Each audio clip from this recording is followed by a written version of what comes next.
Good morning, good afternoon, good evening. I'm sitting here just reflecting early in the morning here, Sunday morning, and I'm sitting back here reflecting. And I'm reflecting on a lot of good stuff.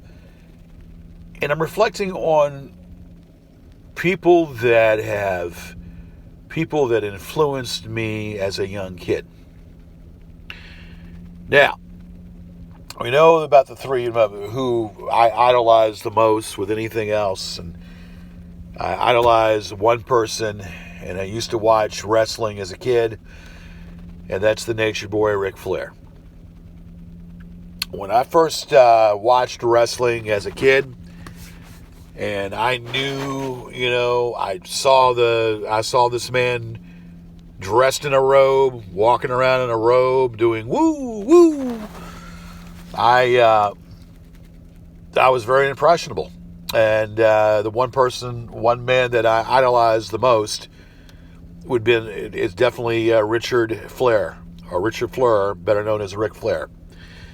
Charismatic and very, very to the T. And that is what pretty much got me started in doing the Gorgeous George show. I had a lot of that playful attitude, a lot of that charismatic attitude. And like I said, when we started the show, like I said in the book of what's causing all this, it was more of a rebellious stage. More like of a rebellious stage that I was going through, and I wanted to piss people off. I was in just got out of a bad relationship with an Asian girl. And I was, trying to find myself in my 20s.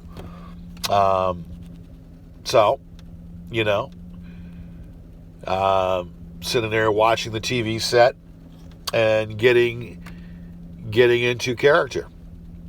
Now I am pretty much, that character is me. I don't go around going woo, woo, woo, woo.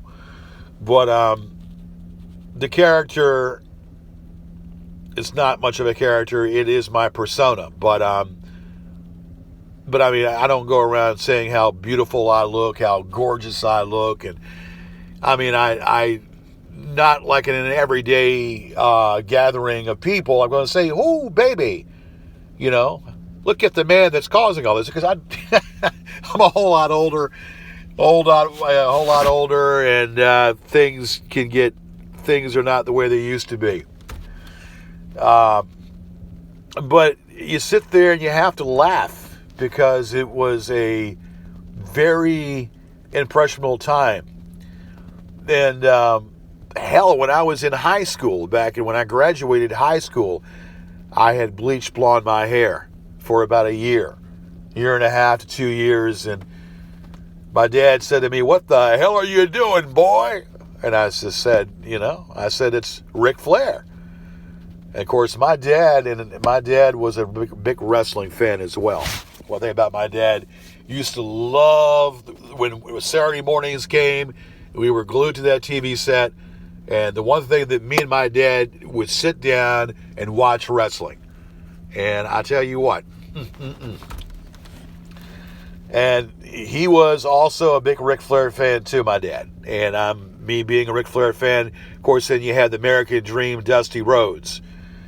So if you heard the term babyface and heel, well, you had people like American Dream, Dusty Rhodes, and Ricky the Dragon Steamboat that were babyface. And then you had, of course, Ric Flair being the heel. But Ric Flair was a funny heel. The one-liners, his persona brought him over. With me, I kind of also had the gift for gab. I had that way about me. I had that gift for gab. So a lot of the Gorgeous George was the Nature Boy. A lot of Gorgeous George, the character, was the Nature Boy because, again, I looked up to that man like a god. I looked up to that man like an absolute god. And so, hence the character. And again, it's not all a character, it's me. I've always been confident. I'm the kind of person, when you tell somebody that they're never going to do it, they're never going to get it, you kind of rise above and you get it. So when you told me the odds of me were against me, I had to prove you wrong. And that's how I was at a young age.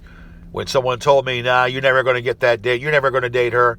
And when I dated her, I proved everybody wrong.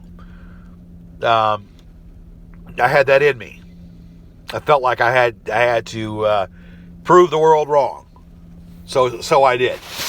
So it's funny when you sit back and you look at and you realize, as a kid, who influenced you.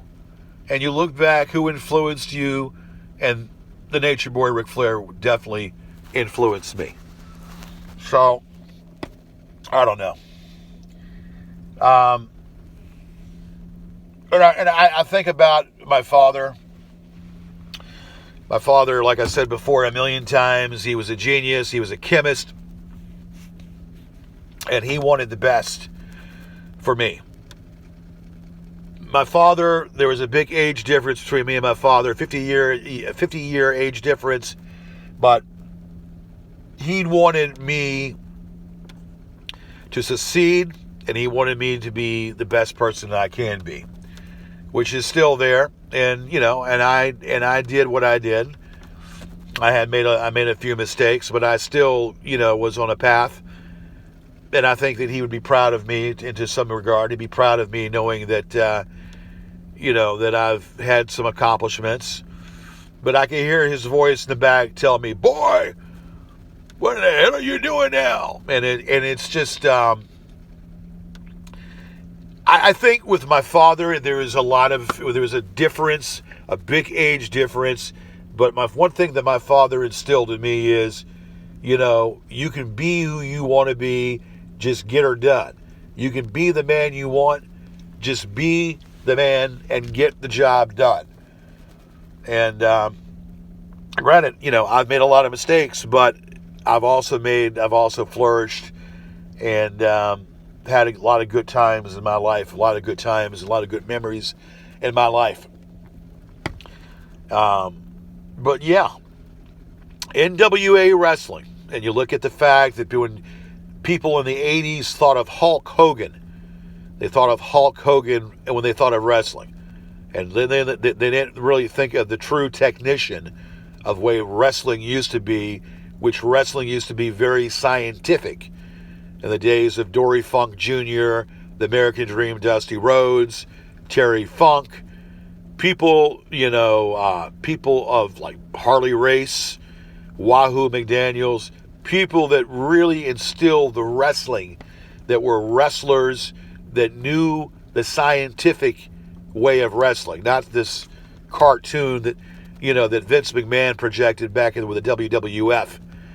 But merging the NWA with the Crockett's and Vince McMahon, it kind of there was two different wrestling entities with a lot of minor wrestling groups in between. But yes, Ric Flair was definitely a great influence on my persona as a kid. Ric Flair was definitely a great influence on my childhood. And the man is a national treasure, as far as I'm concerned. Always will be. Nothing but the ultimate respect. The man of being an entertainer. And that's what he is. I mean, one of the greatest entertainers of them all. Anyway, Sunday morning, a lot going on, and going to get ready to start the day. But just something to think about. Reflecting. Just sitting back and reflecting on what is and what was. And just to strive to be the best person you can be every day, every morning, and every night.